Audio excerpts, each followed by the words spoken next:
Bueno, muy buenas tardes a todos. Les agradezco a todos su puntualidad con respecto a estas capacitaciones que estamos realizando. La idea es que si, como les he dicho en las otras capacitaciones, si hay alguna pregunta al respecto o si eh, quieren hacer alguna intervención o quieren aportar algo a lo que estamos hablando, lo que estamos diciendo, con mucho gusto. No hay restricción de micrófonos, pueden levantar la mano o pueden pedir la palabra y hacemos la intervención. Vamos a continuar donde estábamos, de esta parte de pensamiento crítico, que es una de las principales habilidades que debe tener un investigador. Ya habíamos visto algunos objetivos y algunas habilidades, pero de esta parte del pensamiento crítico es de las principales habilidades que hemos hablado debe tener un investigador. Y habíamos hablado precisamente de, estos, de estos elementos de la parte de pensamiento crítico. Habíamos hablado de la mayéutica, de los orígenes del pensamiento crítico. Habíamos hablado precisamente de lo que era la mayéutica, de que esa mayéutica tenía que ver con hacer preguntas, la que planteó Sócrates, y que la manera de nosotros encontrar y llegar al conocimiento era a través de ir haciéndonos preguntas tras preguntas, que es lo que hoy en día nosotros hacemos precisamente en esta parte de lo que es la investigación, solamente que nosotros nos vamos haciendo las preguntas a través de ir haciendo unas consultas en las bases de datos bibliográficas, donde en su momento vamos a mirar cómo consultar en esas bases de datos bibliográficas, y allí nosotros vamos a encontrar los artículos que nos van a servir para tomarlos como referencia y mirar qué otras cosas se han contestado al respecto eh, de esas preguntas que nosotros nos pudiéramos estar haciendo. Entonces, esa es una manera de comenzar a buscar información de lo que ya existe y empezar a encontrar respuestas a esas preguntas. Y normalmente estas respuestas a estas preguntas van a generar eh, de pronto más preguntas, y ese es el proceso precisamente de conocer. El proceso de conocer es un proceso en el que siempre vamos haciendo una búsqueda, y cuando encontramos respuestas, las respuestas pueden generar ahora más preguntas o pueden abrir nuevos campos del conocimiento. También habíamos visto la otra parte que tenía que ver con esta parte de la dialéctica, y la dialéctica está más relacionada con que uno pueda estructurar y formalizar correctamente el pensamiento, que es el que nosotros generamos a partir de esa búsqueda de información. Entonces, cómo tomar ese pensamiento, todos esos trozos de información, y convertirlo en un pensamiento formalizado y estructurado, que es el que nosotros estaríamos representando acá. Entonces, en ese pensamiento formalizado y estructurado es como vamos a organizar ese conocimiento. En investigación nos vamos a dar cuenta de que ahí hay unos métodos que ya están probados por las comunidades. Esos métodos nos van a permitir traer o organizar esa información. Al aplicar esos métodos nos van a permitir establecer una serie de pasos y una serie de técnicas si nosotros queremos extraer más información de pronto de la realidad, y nosotros podemos ir a esa realidad a traer más información y a irla organizando. Y después de irla organizando podemos nosotros generar algún tipo de análisis de la información. Entonces podemos hacer ese análisis de la información para después, lo más importante de eso es llegar a un punto donde nosotros podamos producir conocimiento que sea reutilizable. Entonces recuerdan que al principio, cuando estuvimos hablando del conocimiento científico, estuvimos diciendo que lo que nosotros queremos encontrar en últimas es un conocimiento que después pueda ser utilizado para la base de otras publicaciones. Entonces, este conocimiento que nosotros generamos vuelve y engrosa esas bases de datos que posteriormente otras personas podrán consultar y podrán basarse en esos resultados para poder seguir haciendo nueva investigación y nueva ciencia.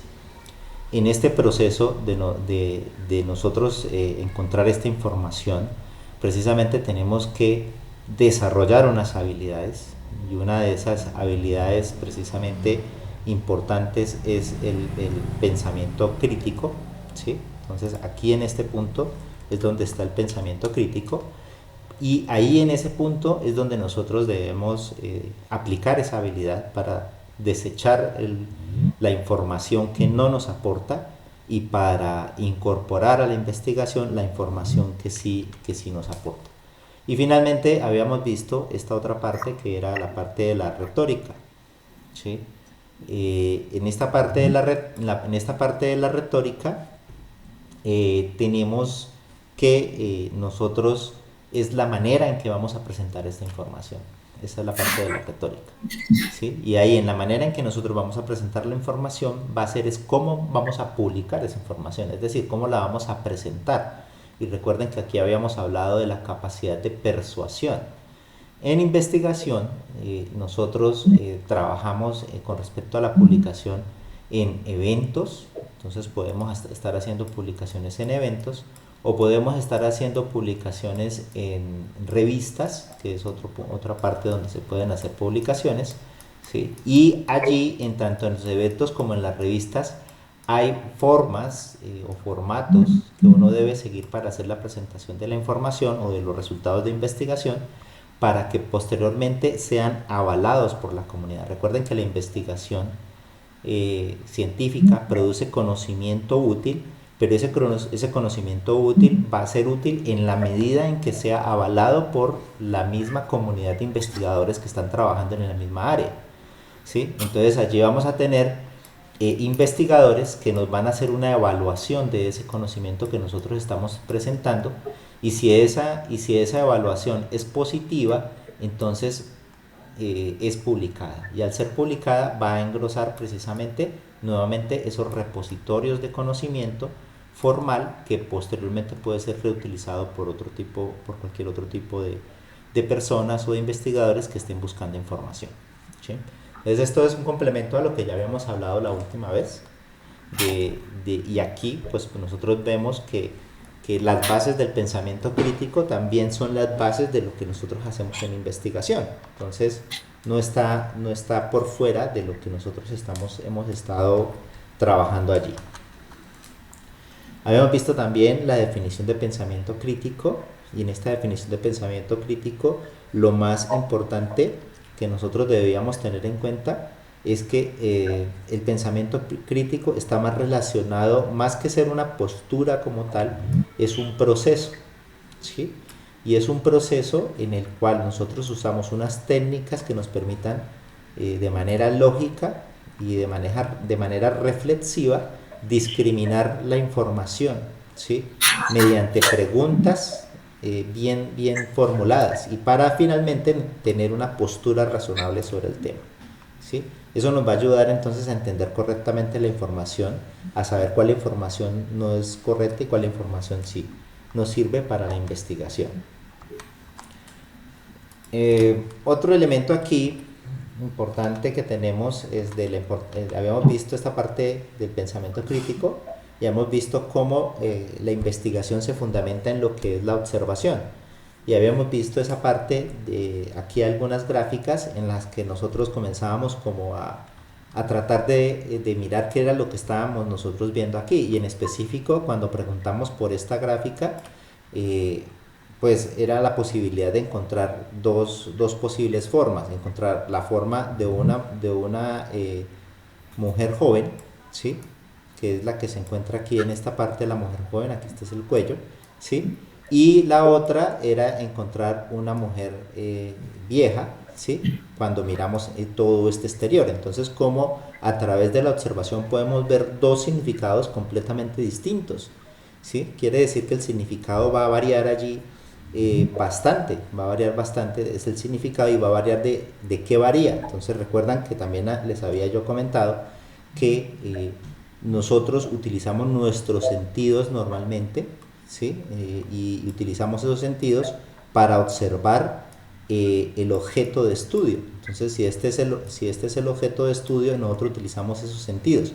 Pero que, aunque nosotros pensáramos que esa observación era transparente, o sea, que lo que nosotros aparentemente vemos es lo que es, realmente no lo es, porque hay un filtro que tiene esa observación aquí, y ese filtro normalmente está compuesto de todas las experiencias, está compuesto de los conocimientos previos, está compuesto de la cultura, está compuesto de toda esa información que nosotros ya tenemos preestablecida, y esa información va a generar precisamente un filtro, y por eso es que cada persona puede ver una cosa distinta, otro observador, ¿sí? Que nosotros podamos colocar aquí otro observador. Ese observador también va a tener su propio filtro, sus propias creencias, su propia cultura, y al hacer la observación de ese mismo objeto de estudio va a hacerse ideas distintas, o sea, los significados podrían ser distintos. Entonces, como fundamentalmente ese es el problema, entonces tenemos que ponernos de acuerdo en buscar una manera de nosotros poder evitar estos sesgos. Entonces, a esto era lo que nosotros le habíamos llamado como los sesgos, que podíamos nosotros llegar en un momento a tener unos sesgos cognitivos, ¿sí? Y esos sesgos se evitan, nosotros lo evitamos precisamente poniéndonos de acuerdo en una metodología que trate de evitar esos sesgos, en unos pasos y en unas prácticas que en lo posible traten de evitar estos sesgos, y al evitarlos pues podamos tener una observación del objeto de estudio lo más clara posible, y además una representación que otra persona también lo pueda entender. Entonces, aquí lo que estábamos mostrando precisamente era eso, diferentes gráficas, que incluso hicimos algunas encuestas que nos llevaban a entender de que los simples sentidos que nosotros tenemos no nos van a llevar a tener ese conocimiento, sino que nosotros tenemos que entender de que esos sesgos cognitivos nos pueden llevar a errores. E incluso nosotros construimos nuestros propios instrumentos cuando por ejemplo, nuestros sentidos se quedan cortos, ¿sí? Entonces por eso construimos máquinas que tienen la capacidad, una sensibilidad mucho más grande en áreas donde pues el cuerpo humano se queda corto, ¿sí? Y también llegamos y analizamos algunos sesgos aquí una página de 50 sesgos que nosotros podemos tener, y los que comúnmente no estamos conscientes de ello. Y si no estamos conscientes de los posibles sesgos que nosotros tenemos, pues los podemos estar aplicando a diestra y siniestra. Entonces explicamos 4 de esos sesgos, y después hicimos una pequeña encuesta alrededor de eso, ¿sí? Bueno, creo que hasta ahí fue donde llegamos. No sé si de pronto ustedes tienen alguna pregunta al respecto de esto, de pronto alguno. Como no puedo mirar si levantaron la mano o algo, pues les tocaría a alguien abrir el micrófono y comentar si tiene alguna pregunta, ¿no? ¿Todo está bien? Ok, una vez entendido estos elementos, bueno, entonces vamos a ver por qué es importante que nosotros desarrollemos esa capacidad. Ahora acuérdense en lo que les dije, que desarrollar la capacidad del pensamiento crítico y el pensamiento reflexivo, e incluso el pensamiento sistémico, es una capacidad que nosotros, que es importante incluso para todos los aspectos de nuestra vida, no solamente para la parte de investigación. Por lo tanto, digamos que nosotros no nacemos con esa capacidad, nacemos con la capacidad de explorar, de probar, de mirar, y poco a poco vamos perdiendo como esa capacidad de atrevernos a explorar y a mirar, y nos vamos metiendo un poquito más en la normalidad de la sociedad, y muchas veces terminamos aceptando posiciones por ser aceptados en el grupo, o porque la cultura así lo decide. Entonces, el hacer investigación requiere que nosotros nos volvamos conscientes de eso, y que nosotros desarrollamos esa capacidad precisamente para que cuando tengamos la información, cuando estamos haciendo análisis de la información, realmente hagamos un aporte que ayude a la humanidad y que mueva la barrera del conocimiento, ¿sí? Entonces, si la principal herramienta que nosotros utilizamos en la investigación es la observación, ¿sí? Esa es la principal herramienta. Entonces nosotros debemos tener en cuenta cuáles son nuestros posibles sesgos cognitivos, ¿sí? La pregunta sería, ¿cómo sabemos qué es verdad y qué no? ¿Sí? O cuál conocimiento y cuál no, ¿sí? Entonces, si el conocimiento científico se ha ido construyendo normalmente como un consenso social, es decir, nosotros si se dieron cuenta en el método que les expliqué, uno utiliza unos métodos, coloca la información en una forma formal y después es evaluado por un conjunto de científicos y ellos lo aceptan. Entonces quiere decir que el conocimiento científico fundamentalmente es un consenso social. Y cuando estamos hablando de un consenso social quiere decir es que ya lo aceptamos, nos ponemos todos de acuerdo en que ese conocimiento es valioso, ¿sí? Y aquí aparece otro elemento importante que también les había hablado en una de las sesiones anteriores y es el concepto de paradigma. Entonces aquí nos vuelve a aparecer ese concepto de paradigma para que lo tengamos presente, ¿sí? Y este concepto de paradigma, ese concepto es un concepto bastante importante en el sentido de que si nosotros llegamos a ciertos conocimientos y hacemos un consenso social, eso es un paradigma, ¿cierto? Ahora, en algún momento, ahora ese consenso social o ese paradigma que nosotros hemos obtenido, de alguna manera tuvo que haber sido obtenido también utilizando un método formal, ¿sí? Entonces, no es solamente estar en consenso de ese conocimiento, sino que hubiésemos aplicado el método correcto, ¿sí? Y ese conocimiento debe ser capaz de solucionar problemas en un contexto o en unos límites bien definidos. Es decir, ese conocimiento me va a permitir solucionar problemas que cumplan ciertas condiciones y en un contexto que está bien definido. Entonces, que pueda solucionar problemas y tenemos en cuenta que debe tener allí un contexto. ¿Listo? Ahora, puede ser que cuando nosotros hacemos una nueva investigación, podemos nosotros encontrar otro conocimiento, ¿sí? Entonces estaríamos hablando de que podríamos encontrar un paradigma aquí, 2, que posiblemente sea mejor que el paradigma anterior, ¿sí?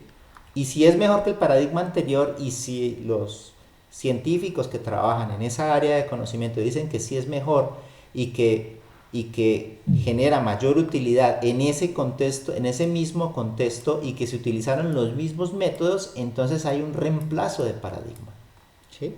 Entonces el conocimiento anterior que fue útil e incluso se pudo haber utilizado para crear productos y servicios, ¿sí?, es reevaluado y ahora se utiliza otro conocimiento, ¿sí?, que posiblemente utiliza mejores métodos, mejores técnicas e incluso puede desarrollar mejores herramientas y que generan mejores beneficios, ¿sí? Entonces habría un cambio de paradigma y así es como va evolucionando la ciencia va evolucionando haciendo esos cambios, esos reemplazos, o incluso puede hacer que ese nuevo concepto no reemplace el paradigma 1, sino lo complemente o lo mejore, ¿sí? Entonces en ese caso hay una evolución de ese conocimiento, ¿sí?, en donde va obteniendo incluso una mejora, ¿sí?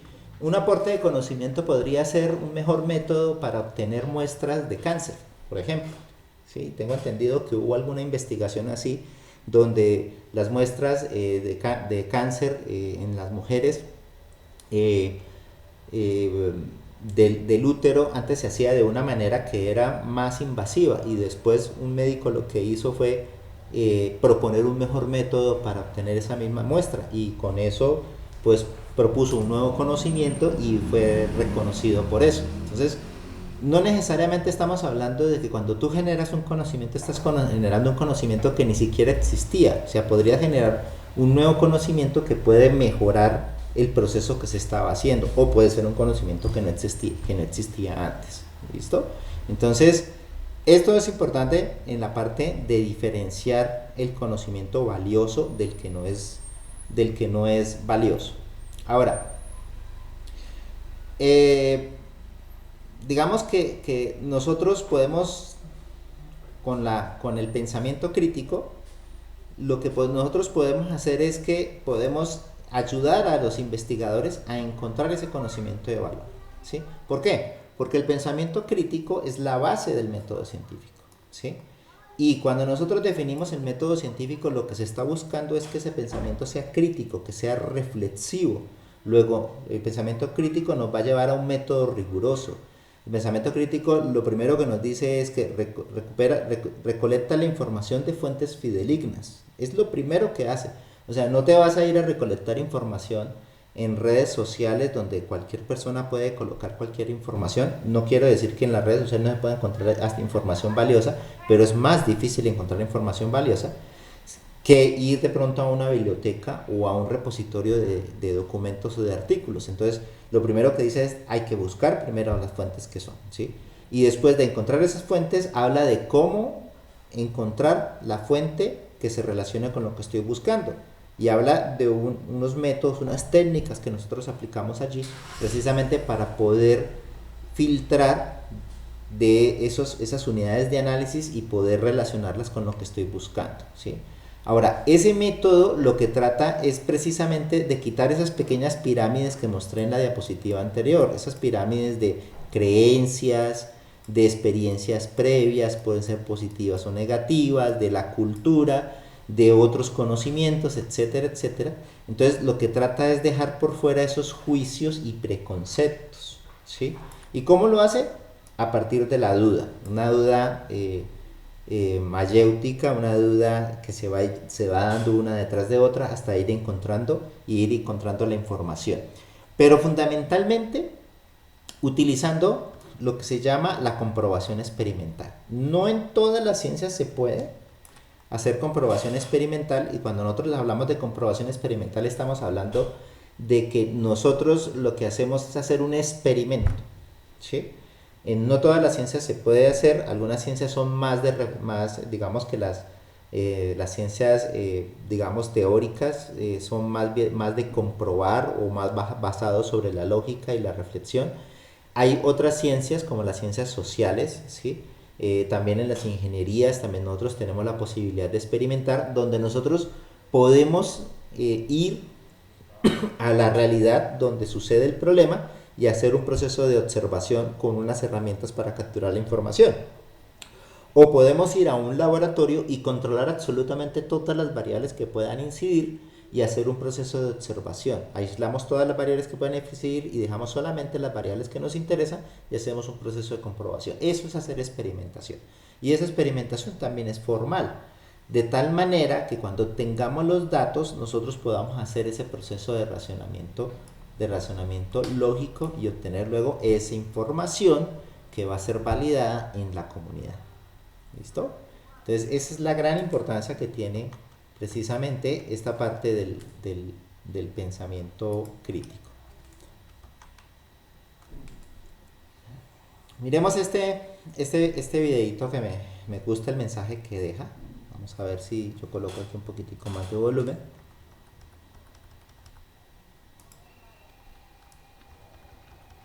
Maestro, son muy malas noticias. Ay, Shifu, solo hay noticias, no son buenas o malas. Maestro, su visión fue correcta. Tai Lung ha escapado de prisión, viene en camino. Esas son malas noticias. Si no crees que el guerrero dragón puede vencerlo. ¿El panda? Maestro, ese panda no es el guerrero dragón. No debería estar aquí. Fue un accidente. Los accidentes no existen. Sí, ya lo sé. Ya me lo había dicho 2 veces. Bueno, eso tampoco fue un accidente. 3. Mi viejo amigo, el panda jamás cumplirá con su destino ni tú con el tuyo hasta que olvides la ilusión del control. ¿Ilusión? Sí, mira este árbol, Shifu. No puedo hacer que florezca cuando me place, ni hacer que dé frutos antes de temporada. Pero hay cosas que podemos controlar. Controlo cuando caerá la fruta. Y controlo... ¡Ya! ¿Dónde plantar la semilla? ¡Allá! Esa no es una ilusión, maestro. Ah, sí. Pero no importa lo que hagas. Esa semilla se convertirá en un durazno. Podrás desear un manzano o un naranjo, pero tendrás un durazno. Pero un durazno no puede vencer a Tai Lung. Tal vez sí puede, si tú estás dispuesto a guiarlo, a nutrirlo, a creer en... Ok, bueno, entonces este pequeño pedacito de Kung Fu Panda me gusta precisamente porque tiene bastantes mensajes relacionados a lo que estamos nosotros hablando acá, ¿sí? Y precisamente es lo que estamos haciendo, ¿sí? Nosotros estamos en un semillero en el cual lo primero que tenemos que hacer, un semillero de investigación, lo primero que tenemos que hacer es capacitarnos en investigación. Podríamos hacerlo de dos maneras. Podríamos hacerlo planteando una idea, y lo podemos hacer de por sí de las dos maneras, pero aquí estamos iniciando primero de la manera un poco más formal, ¿sí? Y es empezar a colocar ideas y empezar a trabajar, y en el camino de empezar a trabajar, entonces empezar a corregir, empezar a decir, bueno, esto se hace así, o este es el método que se utiliza, hay que hacerlo evaluar de esta manera. Eso podría ser una de las maneras. La otra manera es comenzar a buscar información, o estas sesiones en las cuales nosotros de primera mano obtenemos la información de cómo hacer investigación. Sin embargo, si ustedes se dieron cuenta, ahí hay dos mensajes bastante interesantes, ¿sí? El primer mensaje se llama la ilusión del control, ¿sí? Por más de que lo que nosotros queremos hacer, ¿sí?, es dejar aisladamente todas esas creencias, prejuicios que tenemos nosotros las personas cuando tenemos información o observamos información de una realidad o observamos un problema, de todas maneras va a ser muy difícil tener el 100% del control. O sea, podemos acercarnos en un momento, como lo decía allí el otro maestro, yo puedo decidir cuándo cortar, dónde sembrar. O sea, nosotros tenemos cierta libertad, ¿sí?, pero no tenemos el control total. Entonces, en lo posible, en lo que nosotros podamos tener control de lo que está en nuestras manos, pues sería bastante interesante que lo pudiéramos hacer bien. Otra cosa es lo que en el camino nosotros vamos encontrando. Muchas veces podemos encontrar que lo que estábamos pensando, que estábamos investigando, era correcto, o puede ser que no tenía nada que ver, y en ese sentido tenemos que ser completamente sinceros con lo que sucede. El otro concepto interesante era el concepto de la semilla, ¿sí? La semilla, y en este caso yo podría decirles que ustedes son las semillas de este semillero. La semilla tiene en su corazón ya una identidad, tiene unas capacidades y tiene una potencialidad, ¿sí? Aquí el trabajo de nosotros los mentores, o de los que tenemos de pronto alguna experiencia ya en investigación, es precisamente comenzar a regar esa semilla, comenzar a que florezca la capacidad que hay allí escondida, esa creatividad, y que la conviertan posteriormente en soluciones, e incluso que la conviertan posteriormente en encontrar conocimiento o desarrollar aplicaciones que resuelvan esos problemas. Sin embargo, eso va a depender solamente de ustedes. Es decir, nosotros le podemos dar lo mejor que nosotros podamos hacer en orientación, pero son ustedes los que van a ser los principales actores de su desarrollo. Son ustedes los que principalmente van a saber o van a poner ese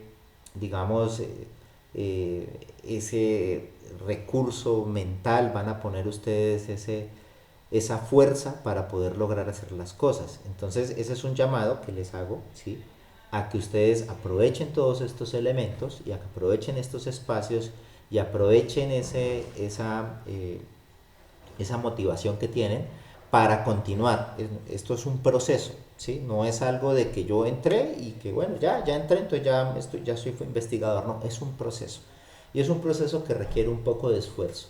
Entonces, por eso dice aquí, educar hoy en día está relacionado a acumular conocimiento y traspasarlo a la mente del estudiante. Eso era lo que nosotros teníamos como educación, o sea, como si nosotros pudiéramos coger de aquí, sacar acá y ponerlo en la otra mente.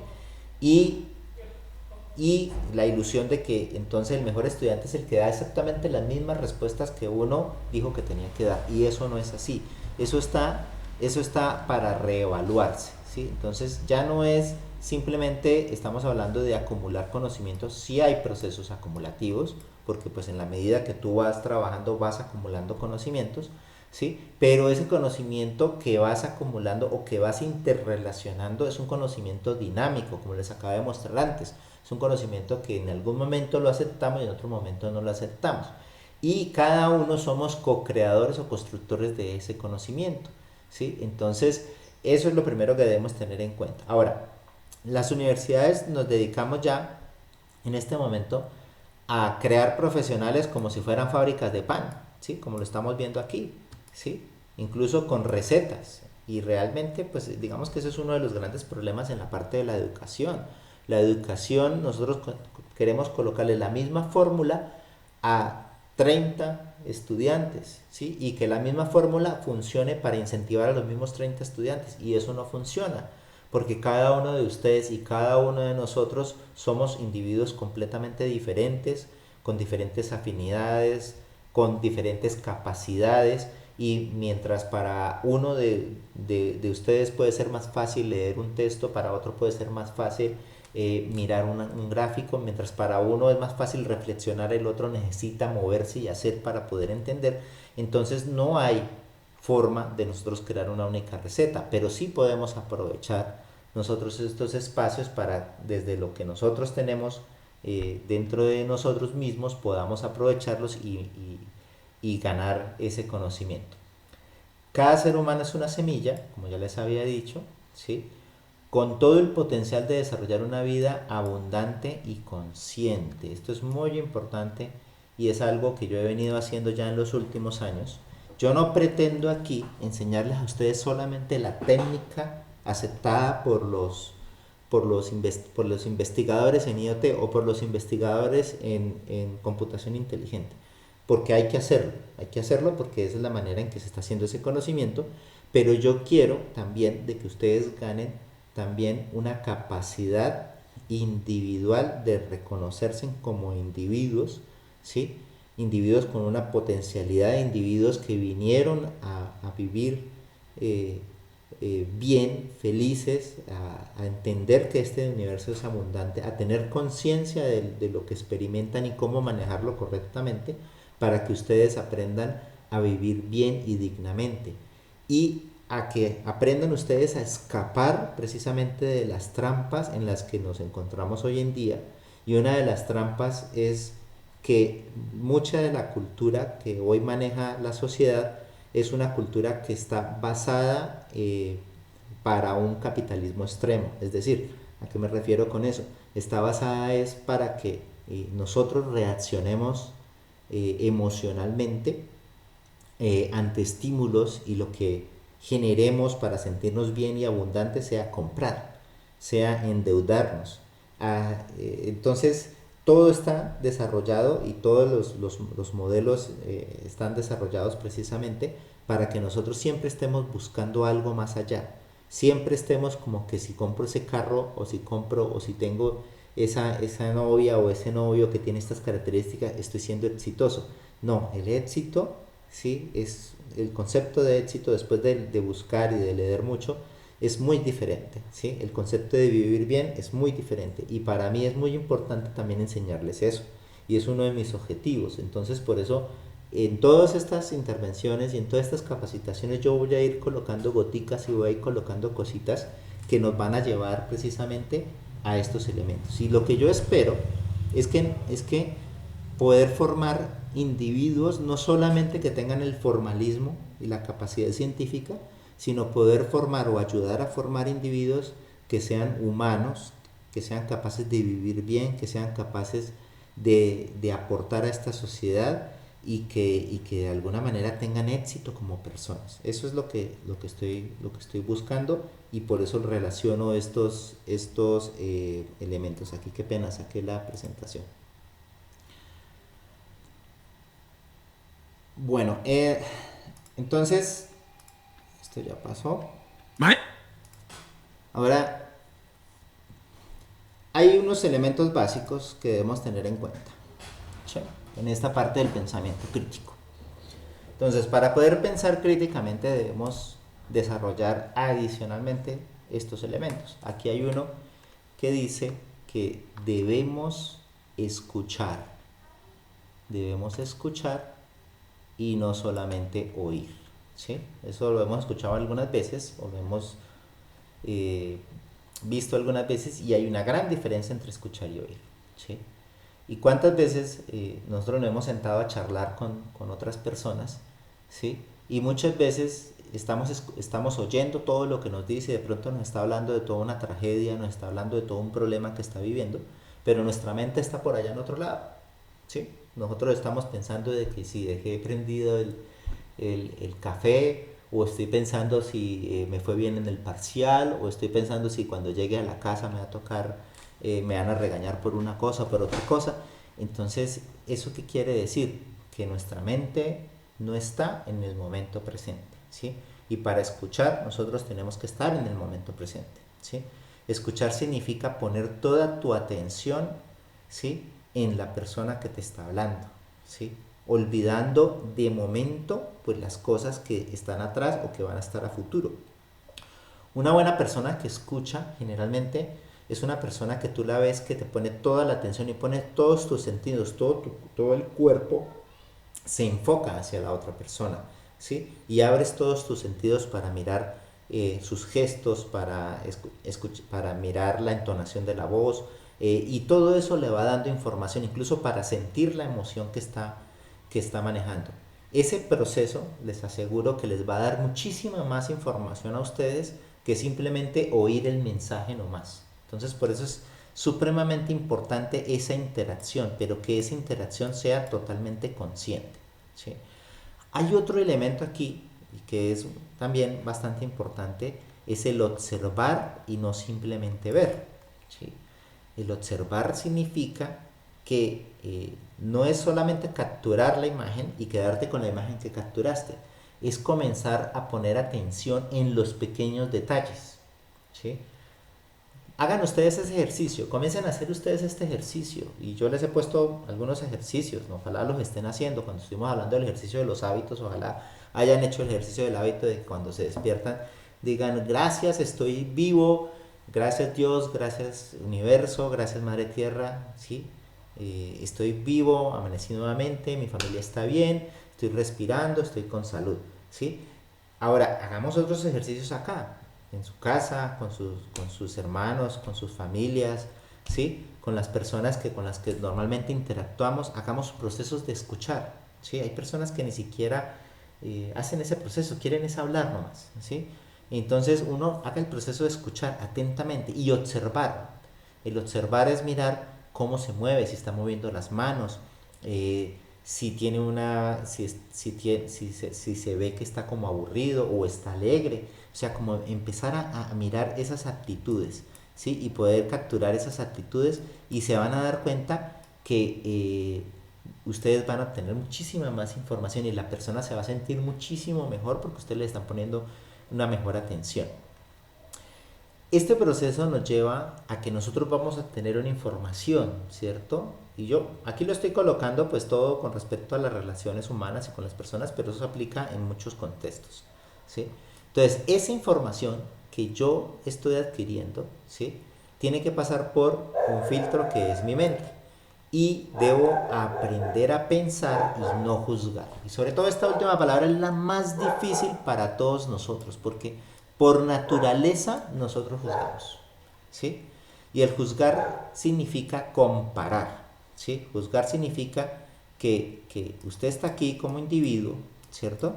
Y usted comienza a mirar otros individuos, otras personas aquí, otras personas, y a esas otras personas usted comienza a mirar, ¿sí? A mirar si están mejor que usted en diferentes sentidos, si tienen plata, si no tienen plata, si viven en un lugar bonito, si no viven en un lugar bonito, si tienen una bonita familia, si no. Entonces comienzas a comparar.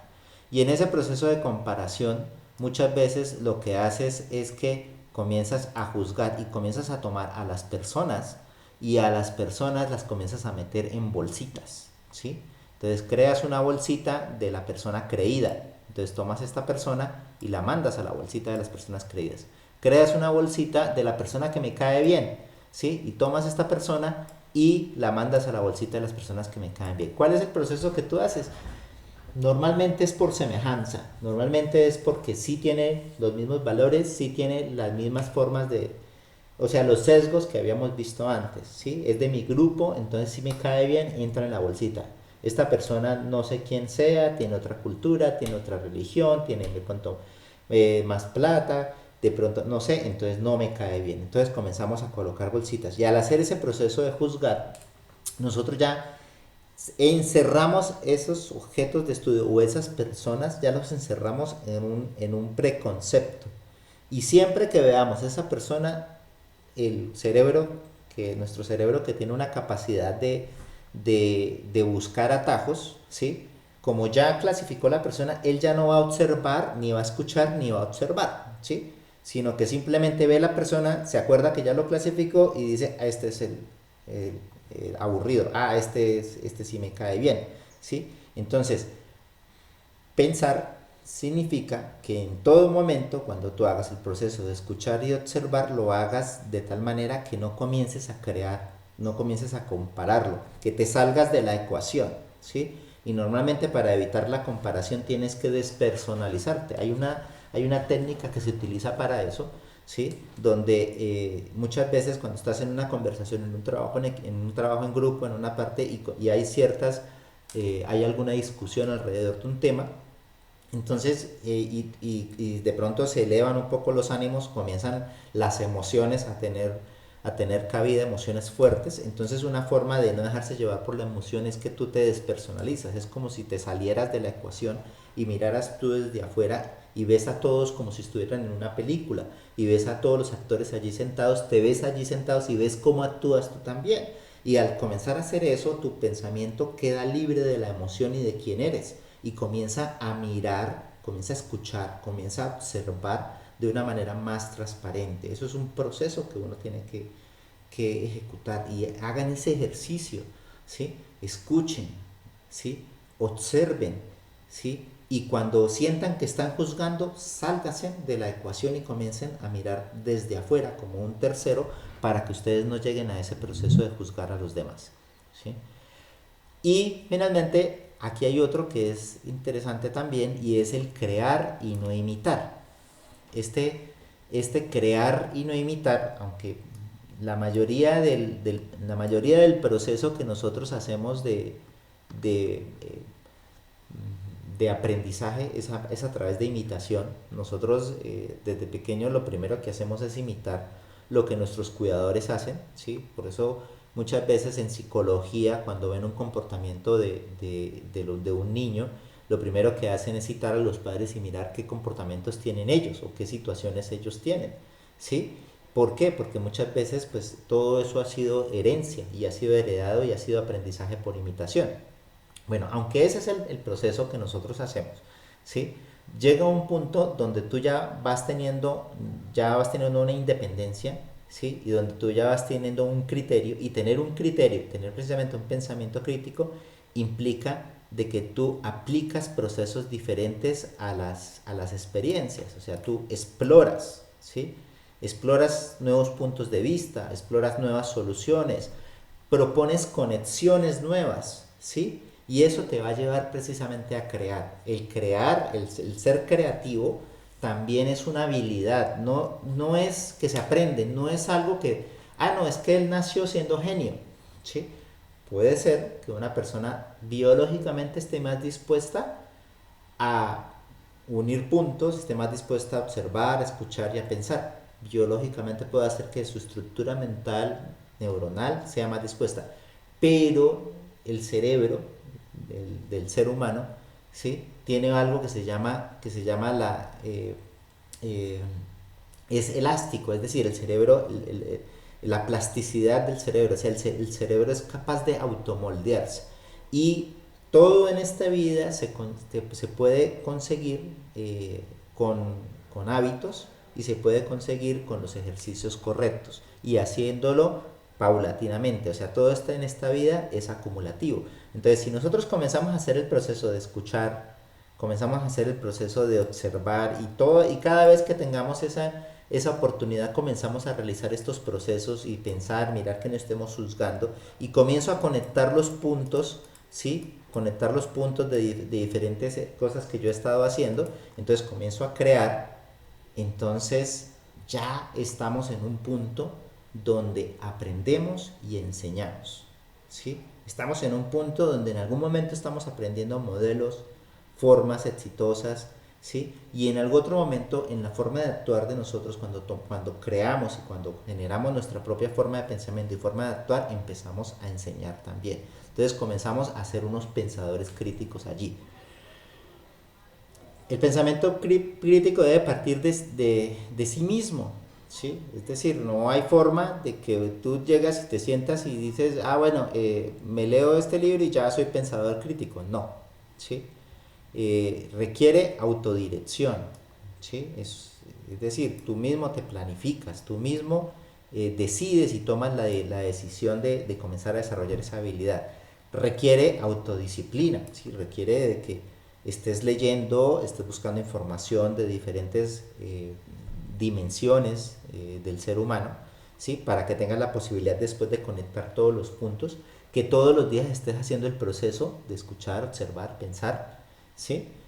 Requiere de autorregulación. Cuando nosotros estamos juzgando, tenemos que autorregularnos. Cuando sintamos que hay una emoción negativa y que dejamos de tener de pronto control de la situación, entonces en ese sentido tenemos que regularnos y no salirnos de la camisa en esas situaciones, ¿sí? Y tener autocorrección. Autocorrección significa que cuando nosotros nos demos cuenta que hemos cometido algún error, o cuando nos demos cuenta que nosotros hubiésemos podido manejar las cosas de un poquito mejor, obviamente no nos vamos a tratar mal, no nos vamos a decir es que soy un bruto, eso es muy común, eso tienen que eliminarlo completamente del lenguaje eliminen completamente soy un bruto, es que yo soy tonto, es que yo no soy bueno para esto, es que eso se llama autosabotaje, ¿sí? Uno nunca debe hacerse autosabotaje, ¿sí?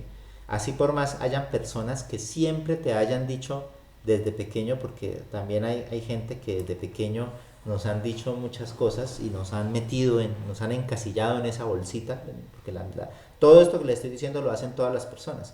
Entonces nos han encasillado en esa bolsita y hay muchas personas que nos encasillan como tontos, como bobos, o nos encasillan como brutos, o nos encasillan como personas o que somos con mucha ira, ¿sí?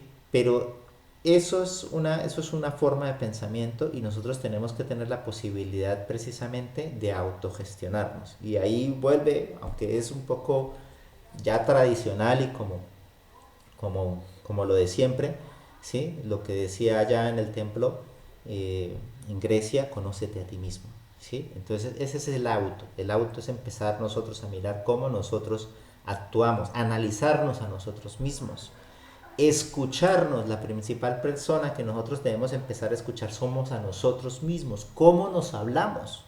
Nosotros nos oímos, no nos escuchamos. ¿Cuántas veces ustedes nos han dicho cosas feas y no se dan cuenta? Están haciendo un problemita aquí y se equivocaron y duraron 2 horas y después cuando se devolvieron se dieron cuenta que habían cometido un pequeño error.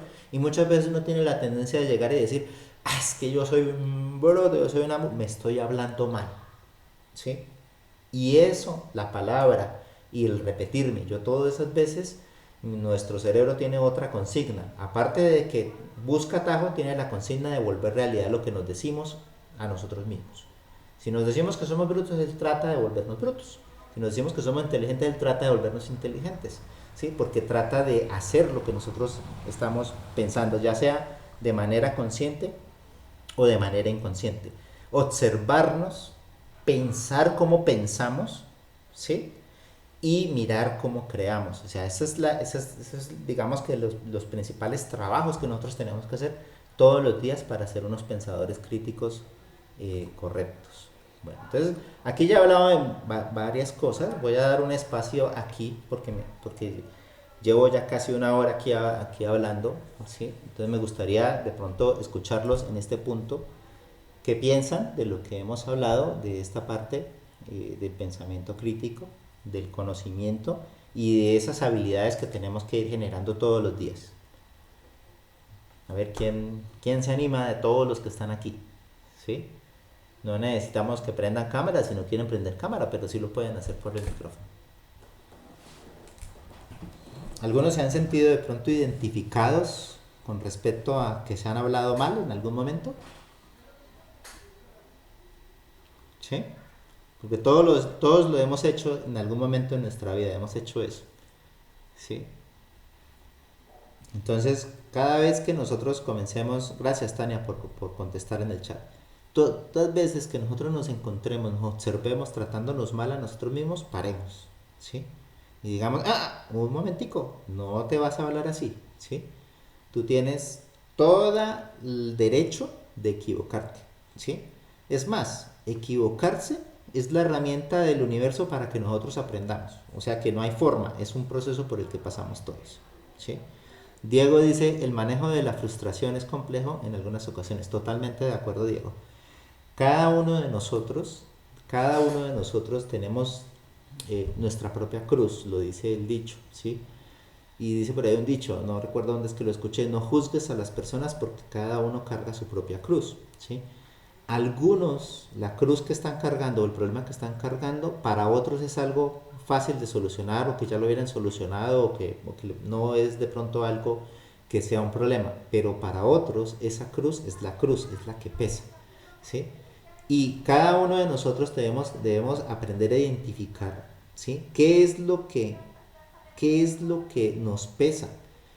Pero tengan la seguridad de que hay un patrón específico, y es que lo que nos pesa es lo que no hemos aprendido, ¿sí?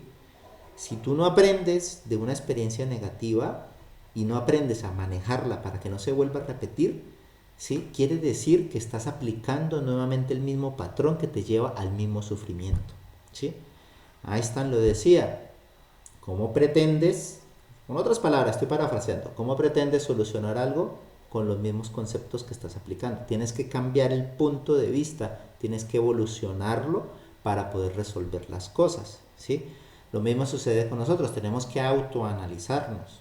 Y todos, tengan la seguridad, todos desde niños, donde nacimos, en nuestras casas, en la sociedad que nacimos, las situaciones que nos pasaron, ¿sí? Han tenido marcas en nuestra vida, algunas positivas, otras negativas. Pero eso no los hace a ustedes menos, a ninguno de ustedes los hace menos, ¿sí? Menos valiosos, ¿sí? Lo que los hace realmente grandes es cuando se paran. Es cuando se paran y resuelven el problema, aprenden del problema y vuelven y continúan. Eso es lo que lo hace a uno valioso y eso es lo que lo hace a uno crecer, ¿sí?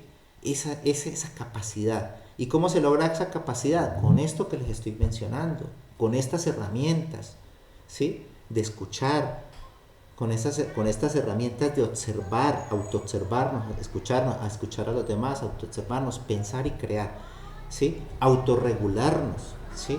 Tener esa disciplina, eso nos va a llevar a que nos quitemos esa cruz. Ahora no quiere decir que nos quitamos la cruz y que entonces ya no hay ningún problema. Ya les dije, el universo funciona a base de problemas, a base de experiencias, ¿sí? Entonces viene otra cosa por aprender. Entonces siempre vamos a tener elementos que ir salvando y que ir aprendiendo. Y es bueno capacitarse en las herramientas, no tanto en el modelo para un problema particular, sino en las herramientas que tú tienes que desarrollar para aprender más rápido, ¿sí? Totalmente de acuerdo, Yasser. Cada persona es un mundo totalmente diferente y eso precisamente es lo que nos hace únicos. Precisamente esa es la gran virtud que tenemos. O sea, todos los que estamos aquí, ¿sí? Somos únicos en el universo, en todo lo que existe. No va a volver a existir nada igual, ¿sí? Nada más en el solo sentido de identidad, ustedes son supremamente valiosos, ¿sí? Y la forma de pensar, la forma de manejar las cosas, ¿sí? Podrían ser completamente diferentes dependiendo de cómo ustedes manejen su propio pensamiento. Bueno, no sé si quieren de pronto aportar algo más aquí a lo que hemos estado hablando, pueden escribirlo si quieren, nos pueden hablar un poquito más, como para que tengamos un poquitico de mayor interactividad allí. ¿Alguien abrió el el micrófono, de pronto quiere hablar algo. Hola, profe. Yo, profe. ¿Cómo estás, Pues, Kevin? Ah, Carlos. Bien, hola, profesor Miguel Ángel, buenas tardes. Buenas, creo que... Hola, Carlos, ¿cómo estás? Creo que Kevin nos iba a decir algo. sí, profe. Pues quería opinar al respecto de lo que estabas diciendo y Dale, pues Kevin. sí, yo muchas veces, digamos, cuando pues resolviendo problemas matemáticos o cosas así, hay momentos que, digamos, a uno no le dan las cosas Sí, y uno tiende a decirse pues ese tipo de cosas, de que como otros sí y yo no, y pues de que ese tipo de cosas. Entonces sí me parece muy bueno lo que tú dices ser consciente. para aplicarlo. Total, Kevin, Sí, total. ¿Sí? Y eso no solamente en esa situación, trata de ampliar tu conciencia, ¿sí? Y date cuenta que no solamente es cuando resuelves problemas matemáticos, cuando de pronto vas y te dicen habla en público. Es normal tener, por ejemplo, miedo a hablar en público, es normal y todo lo hemos vivido, ¿sí? Pero tú te sientes y tú te dices, pero es que yo no soy capaz, a mí no me salen las palabras, ya te estás saboteando, ¿sí? Es que mi voz no es bonita, ya te estás saboteando, ¿sí? Entonces el autosabotaje es el peor crítico que nosotros tenemos y ese es es el que tenemos que escuchar atentamente para decir, para cambiarlo, ¿sí? Para cambiar y darle la vuelta. Muchas gracias por la participación, Kevin. Profesor Carlos, ¿de pronto usted iba a comentar algo? Sí, profesor Miguel Ángel, buenas tardes a Buenas todos, qué tardes. gusto saludarlos. Bien, sí, y excelente la intervención que hizo profesor Miguel Ángel. Lo que usted comenta, esas cuatro frases son muy importantes que nosotros debemos tener en cuenta en la parte de investigación, ¿sí? Aprender a escuchar, o sea, algo muy importante es... por ejemplo, si vamos a hacer esto, dependiendo del tipo de investigación que nosotros vayamos a realizar, si es cuantitativa o cualitativa, pues debemos tener en cuenta pues esos aspectos, ¿sí? Primero que todo, debemos aprender a escuchar a partir de las experiencias que tienen otros investigadores, o sea, previamente se hace la exploración del estado del arte. Luego, posteriormente, en la parte de la observación es muy importante tener en cuenta, porque pues esto, nosotros también podemos, una forma de herramienta que se utiliza en investigación, de la observación, de poder a partir de esa herramienta, poder tomar decisiones al respecto que nosotros queremos llegar, o sea, teniendo en cuenta pues la idea principal o el objetivo principal que buscamos en la investigación, pues nos va a servir para alcanzar o tomar información y a partir de ella, pues tomar las decisiones, ¿sí? El siguiente es muy importante, ya después esto, a partir de tener las ideas, lograr pensar, o sea, para luego adquirir un nuevo conocimiento, que es lo que digamos o queremos llegar a obtener con la investigación, ¿sí? Es a partir de un postulado que nosotros ya tenemos, podemos abarcarlo a otro escenario y trascenderlo, o sea, poder generar una nueva estrategia. Y el último, pues lo más importante es lo que usted comenta, es de la parte de la creación, ¿sí? Debemos ante todo, tener muy claro la combinación de esos cuatro elementos y lo que buscamos aquí, pues, llaman nuestro semillero, ¿sí? Que seamos previamente, creamos o crear nuevas,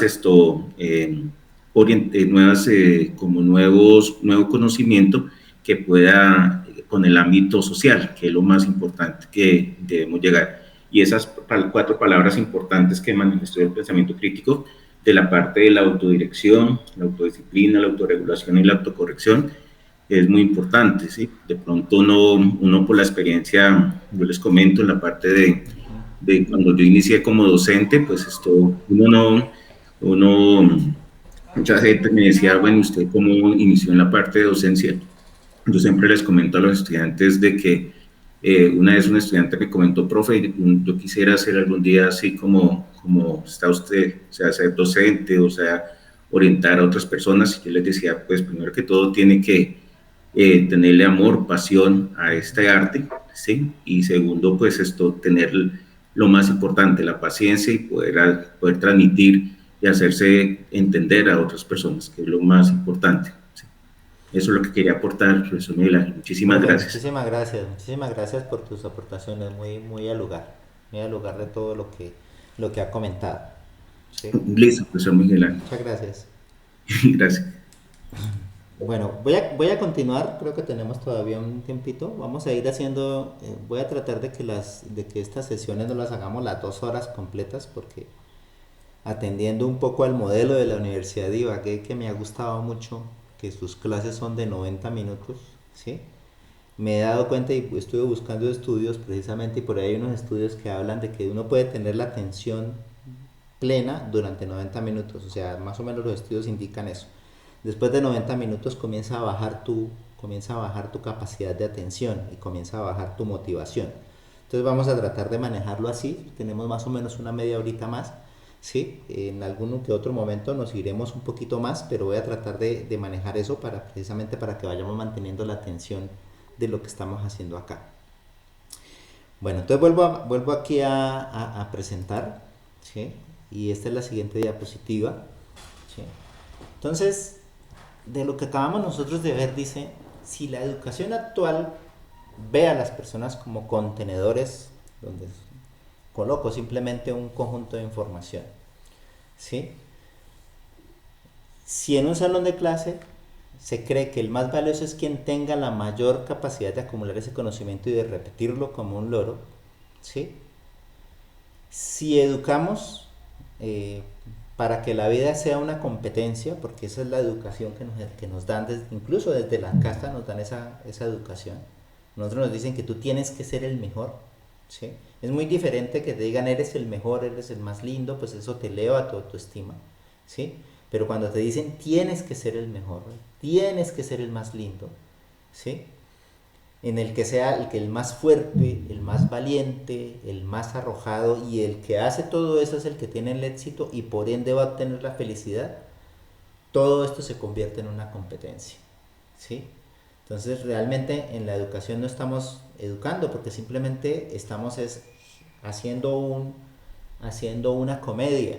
Es decir, el profesor dice A es igual a B y B es igual a C. Entonces, Miguelito, ¿qué es A? A es igual a B igual. Bien, Miguelito, 5, ¿sí?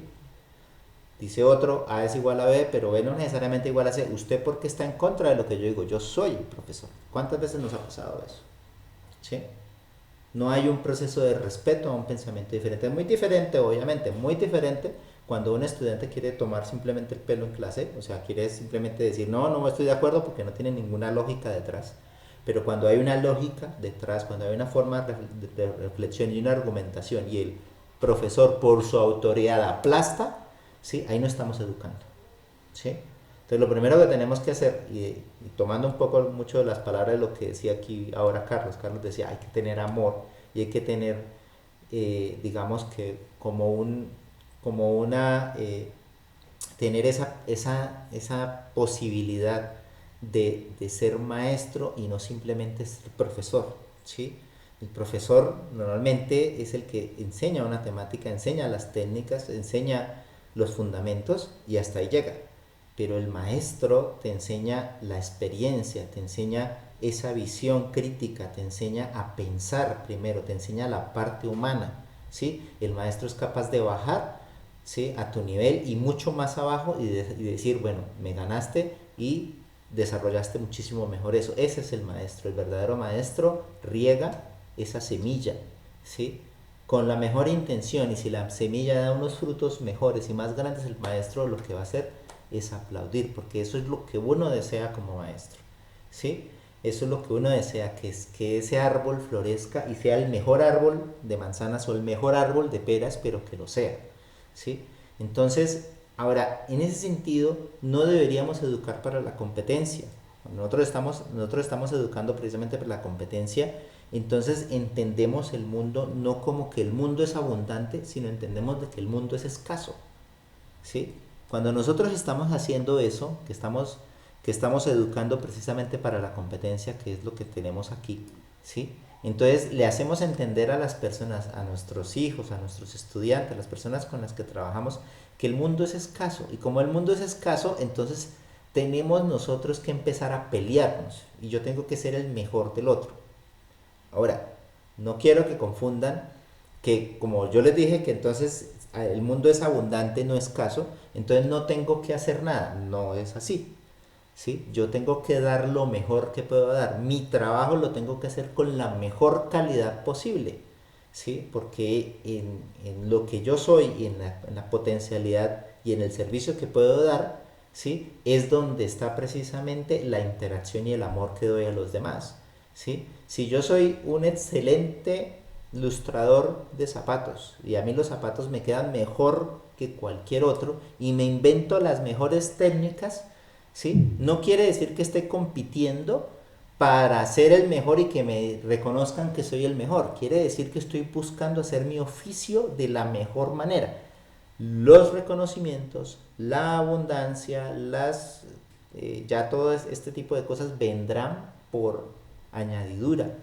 Cuando tú desarrollas esa capacidad que tú tienes y lo haces lo mejor posible, por añadidura vendrá el reconocimiento, vendrá el dinero, vendrá todos los demás elementos, pero no va a ser eso lo que te haga feliz. Lo que te va a hacer feliz es la capacidad que tuviste para hacer eso muy bien. Entonces es todo lo contrario. Ahora, en esa que ya no es que estamos hablando de una competencia porque no estamos hablando de que el universo sea escaso, sino antes hay mucha abundancia, es donde nosotros podemos generar un mejor servicio y mostrar a los demás cómo hacer las cosas mejor. ¿De acuerdo? Entonces, tenemos que reevaluar estos elementos, porque estos elementos es lo que nos está llevando precisamente incluso a que nos matemos unos a otros, ¿sí? Necesitamos que las personas comiencen a tener no una identidad personal, no una identidad solamente personal y familiar, sino que tengan una identidad universal. ¿A qué me refiero con esa identidad? Me estoy refiriendo a que yo reconozca que el otro, por diferente que sea, si es un hindú, si es un argentino, no tengo nada ni con los argentinos, ni chileno, ni ecuatoriano, ni estadounidense, son personas que también tienen los mismos problemas, los mismos procesos de pensamiento, las mismas potencialidades y los mismos derechos a obtener esa gran abundancia, ¿sí? Y son nuestros hermanos. Y son hermanos que pueden enseñarnos o podemos nosotros enseñarles, ¿sí? Entonces, en ese sentido, nosotros empezamos a tener esa conciencia universal, que las plantas, que este mundo también merece ese cuidado, ¿sí? Que el universo, que el sol merece ese cuidado. Entonces, cuando nos identificamos de esa manera, dejamos de tener esas competencias y dejamos de ver al otro como alguien que te va a quitar, sino ver al otro como alguien que te va a dar la posibilidad de aprender y de disfrutar más de esa abundancia. Eso después lo exploramos un poquito más en otra charla, ¿sí? Bueno, entonces aquí, ¿cuál es la diferencia de tomar una decisión, una máquina inteligente y la tuya como humano? ¿Cuál sería esa diferencia? O sea, si nosotros convertimos esa toma de decisión como simplemente en un algoritmo, ¿sí? Entonces quiere decir que le damos los datos y le damos la información a un algoritmo y lo dejamos que él tome la decisión, ¿sí? Y entonces ya, ¿eso es todo el ser humano? No creo, ¿cierto? ¿Sí? Nosotros hay una gran diferencia, es que nosotros tenemos que desarrollar algo que se llama la conciencia, ¿sí? Y nosotros debemos desarrollar esa conciencia, y un pensador crítico pasa precisamente de evolucionar hacia algo que antes era el egocentrismo al sociocentrismo. Hay un libro que es de a ver, aquí lo tengo. ¿Está? ¿Cómo hágase rico? Piense y hágase rico, de Napoleón Hill, este libro, ¿sí? Y este libro, mirándolo, porque aparentemente ustedes dirán, bueno, ¿cómo así? Entonces, leyendo el libro de cómo hacerse rico, y ahí vienen los preconceptos, ahí vienen precisamente los prejuicios, y ahí es cuando nos enseñaron a nosotros que es que un rico abusa de los demás, que es que un rico es una persona que es creída, que no te mira, que es que un rico nunca va a mirar por el bienestar de los demás, ¿sí? Y entonces con todos esos preconceptos nosotros decidimos no ser ricos, ¿sí? Eso es, la relación con el dinero que nosotros tenemos es nefasta, pero las personas que comienzan a entender que la riqueza no está relacionada a esos elementos, ¿sí? Sino que la riqueza precisamente está relacionada a unos hábitos y a unas actitudes que nosotros podemos desarrollar, ¿sí? Nos damos cuenta que ser rico no es un pecado, ¿sí? Ser rico es una gran posibilidad para que tú después esa riqueza la distribuyas en los demás, ¿sí? O la puedas enseñar a los demás. Y precisamente en este libro, En Piense y Hágase Rico, de Napoleón Hill, él hablaba de pasar del egocentrismo cuando nosotros somos niños, tenemos como unas etapas en la vida, y cuando nosotros niños, nosotros es que requerimos muchísima atención, y nosotros estamos pidiendo solamente atención y creemos que todo el universo gira alrededor de nosotros, y pedimos, tenemos una necesidad y pedimos y pedimos y pedimos, ¿sí? A medida que vamos creciendo y vamos teniendo mayor pensamiento, mayor capacidad reflexiva, nos vamos dando cuenta que no todo el mundo está dispuesto a darnos, ¿sí? Entonces empezamos a pasar a otra cosa que sería el individualismo, ¿sí? O sea que ya comenzamos a volvernos individuos independientes, o se llama la independencia. Comenzamos a tomar nuestras propias decisiones, ¿sí? Y en esa independencia, entonces, es donde entra, donde comenzamos nosotros a buscar y a competir y comenzar a mirar a estar mejor, ¿sí? Entramos dentro de esa situación donde llegamos a una empresa a mostrarnos como el mejor, llegamos a un curso a mostrarnos como el mejor y de pronto decir que el otro es malo, comenzamos a hacer a juzgar, porque en esa independencia nosotros empezamos a tratar de sobresalir. Pero de todas maneras sigue siendo algo que va girando alrededor de nosotros, ¿sí? Y como que las cosas como que no fluyen a veces mucho.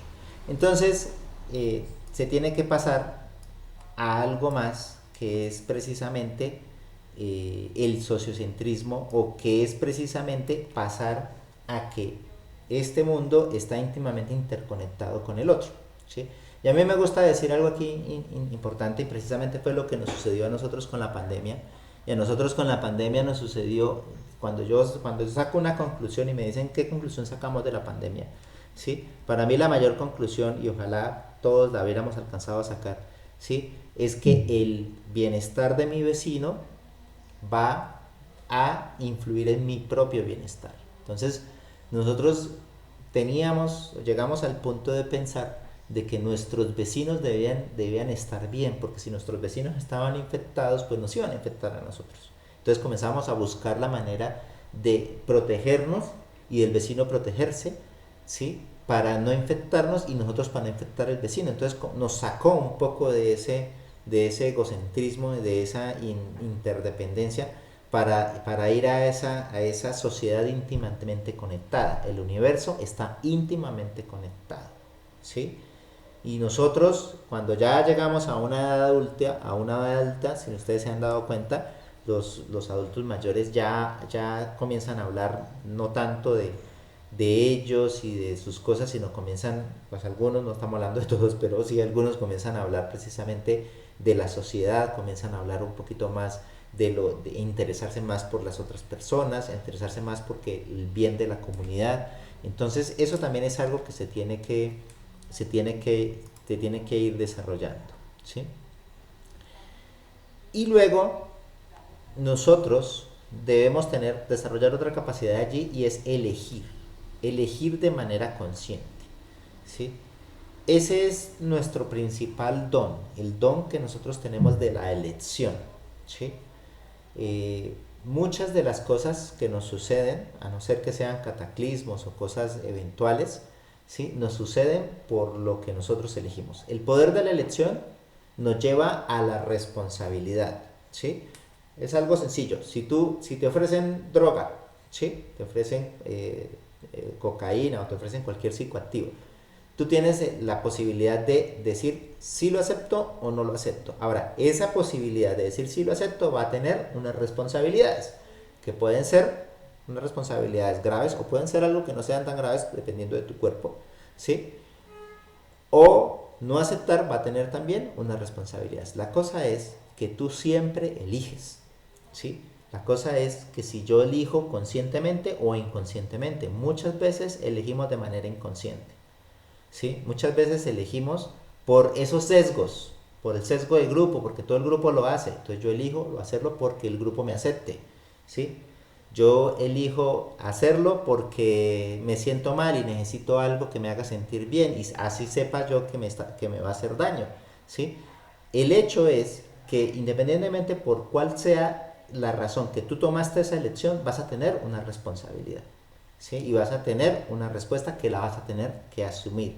Luego, cuando nosotros tomemos una elección, debemos hacerlo de la manera más consciente posible, sopesando todas las opciones, y después de que tomemos la decisión, no echarle la culpa absolutamente a nadie, porque fue tu decisión, ¿sí? Entonces, eso es otro elemento importante. Ser responsable de tu elección, ¿sí? Y si tu elección fue buena, vas a disfrutar la elección. Si fue mala, pues tienes que aprender, ¿sí? No importa cuál sea la elección, muchas veces uno no tiene la suficiente información y posiblemente no tiene la suficiente experiencia y algunas veces uno se equivoca y está bien equivocarse, ¿sí? Pero si me di cuenta que me equivoqué, no debo quedarme en esa equivocación, ¿sí? Debo mirar qué voy a aprender. Mi pregunta es qué tengo que aprender, ¿sí? Y cuando lo aprenda, cuando vuelva a ocurrir esa misma situación, entonces, ¿qué es lo que qué es lo que voy a hacer con ese aprendizaje, ¿sí? Todo esto tiene implicaciones muy prácticas en la parte social, ¿sí? La parte de desarrollar estas capacidades, este pensamiento crítico, tiene implicaciones en cómo te relacionas con las demás personas, ¿sí? Estás manipulando, estás haciendo bullying, te sientes discriminado, estás manipulando o eres manipulado. ¿Cuáles son las principales fuentes hoy en día? Aunque siempre ha existido y se ha tendido a satanizar completamente las redes sociales, simplemente las redes sociales han sacado a la luz un poco más lo que siempre ha sucedido, que ha sido ese juzgar, ese clasificar al individuo por lo que le puede sacar, esa competencia. Entonces todo lo que nosotros estamos viendo en nuestras redes sociales simplemente es un reflejo aumentado de ese concepto que nosotros tenemos de la vida y la relación con los demás. Entonces pensar críticamente nos va a llevar a que ese concepto que nosotros tenemos allí lo reevaluemos, ¿sí? Y entonces comencemos a mirar que hay otros elementos que nosotros tenemos que tener en cuenta. Si yo estoy en una relación, o cuando estoy hablando de una relación, no estoy hablando solamente de una relación sentimental, estoy hablando de una relación de amistad, una relación con papás, con mamás, con cualquier otro tipo de personas. Y si en esa relación yo tengo algún tipo de apego emocional, ¿sí? Eso lo hemos escuchado y ahorita está muy de moda en la parte del coach, ¿sí? Lo que es el apego emocional. Y aunque esté de moda, pues es algo importante que se había trabajado o que lo habían trabajado muy pocas personas. Y las personas que han sabido cómo manejar sus emociones y cómo entender estos conceptos son las que normalmente se han convertido en millonarios, son las personas que normalmente han tenido el mayor éxito en la vida, precisamente porque aprenden a manejar su mente, porque aprenden a desarrollar estas herramientas, ¿sí? El sentimiento de no encajar, la manipulación a través del miedo, sobre todo esto es una de las herramientas que más utiliza hoy en día los gobiernos y que más utilizan las empresas para vendernos cosas o para colocarnos políticas, ¿sí? O por personas, ¿sí? Y todo eso nosotros lo permitimos por falta de manejar un correcto pensamiento crítico, ¿sí? Nos dejamos influenciar fácilmente por publicidad engañosa. Esta mañana en el evento que les compartí hubo antes de la presentación que yo hice, estuvo la presentación de la profesora Elizabeth y ahí hablaba precisamente de la persuasión y de la manipulación y de las diferencias que habían entre eso. ¿Y cómo podemos nosotros evitar todas esas cosas? Precisamente con pensamiento crítico, con estas herramientas que yo les estoy explicando en este momento. Entender cómo funciona nuestro cerebro. Resulta que Resulta que nosotros somos la máquina más avanzada que existe en este universo, ¿sí? Nuestro cerebro es más potente que el computador más grande que existe, ¿sí? En muchos sentidos, no solamente estoy hablando en cálculos, ¿sí? En muchos sentidos, pero ¿sabe cuál es el problema? El problema es que no sabemos manejarlo. O como dice un yogi que me gusta escuchar mucho, que se llama Sadhguru, ¿sí? No tenemos el manual de usuario y pretendemos manejar una máquina súper potente y no tenemos manual de usuario. Es como subirnos a un Ferrari con una superpotencia y no saber manejar. Pues con seguridad nos vamos a estrellar. Eso es lo que nos pasa a nosotros. Tenemos una gran máquina. Es un cuchillo afilado que corta, ¿sí? Sí, pero no sabemos manejar ese cuchillo afilado, no sabemos hacer los cortes que necesitamos, porque nuestro cerebro es de dividir, de cortar, es de clasificar, pero no sabemos manejarlo correctamente. Y mucho menos cuando está atado a lo que nos hace precisamente los seres humanos y son las emociones humanas. ¿Sí?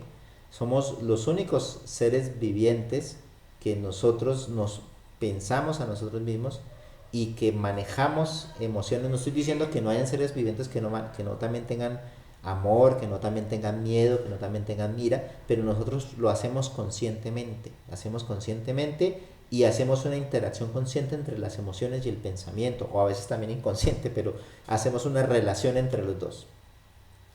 Pensamiento crítico implica un entendimiento entonces de la mente, un entendimiento de las emociones. ¿Y tú cómo puedes aprender eso? Pues tienes que leer, tienen que tomar libros. Este libro de Piense y hágase rico es sobre cómo volverse rico, pero aquí habla de muchas cosas, del manejo de las emociones y del manejo de la mente, ¿sí?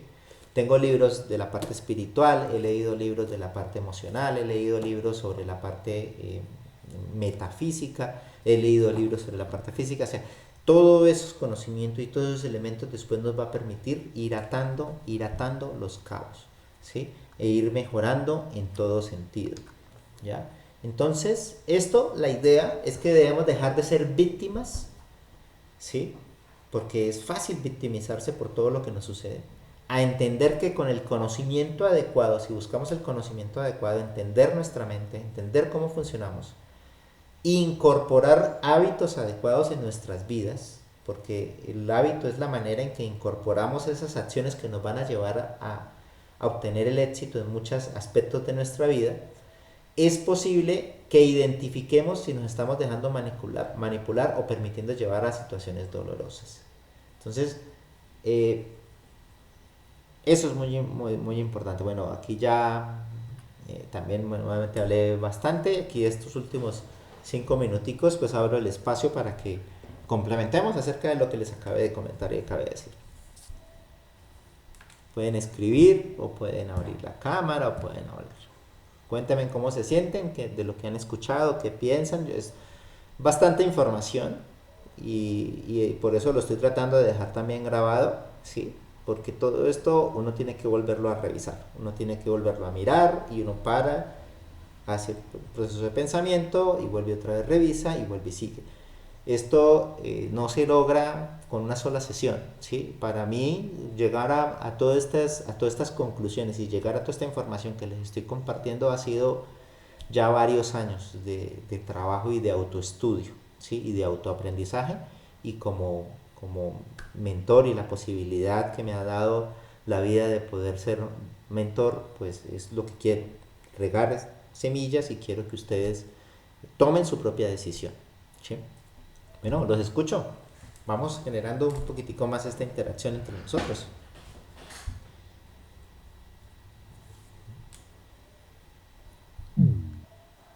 Bueno, se fue uno. Bueno, eso es otra forma de decir, ¿no? Eso es otra forma de decir, no me gustó, chao. Bueno, puede ser, ¿no? Puede ser que suceda así. Les dejo entonces allí estas reflexiones a ustedes.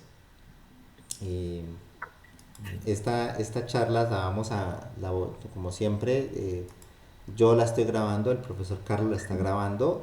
Yo dejo una copia en mi blog, en mi YouTube personal y el profesor Carlos le manda a Mayerly y Mayerly lo coloca en el semillero, ¿sí? Y las estamos compartiendo para que ustedes tengan acceso nuevamente a toda esta información. Bueno, aquí Tania sí se animó a decirnos algo. Tania, gracias. Dice, me agradó la parte donde comentó que uno tiene que ser responsable de sus decisiones y que si el día de mañana no fue correcta, no echarle la culpa a las personas que nos rodean, y por eso es muy importante tener un pensamiento crítico para tomar lo que nos sirve y lo que no, desecharlo. Excelente, Tatiana, excelente, esa es la idea. Y eso es precisamente hacerse responsable de las cosas que uno toma, de las decisiones que uno toma. Pero hay que tomar las decisiones lo más conscientemente posible, ¿sí? ¿Y cómo podemos hacer eso? Informándonos, no siendo reactivos, lo que les comenté antes, observar, escuchar, y mirarse desde afuera para que después mirar todas las opciones posibles. Después vamos a ver vamos a ver unos tips para poder tomar decisiones y que complementan un poquito esto, ¿sí? Bueno, no hay más. Les agradezco muchísimo a ustedes. Entonces, esto va a quedar guardado. Voy a tener la grabación.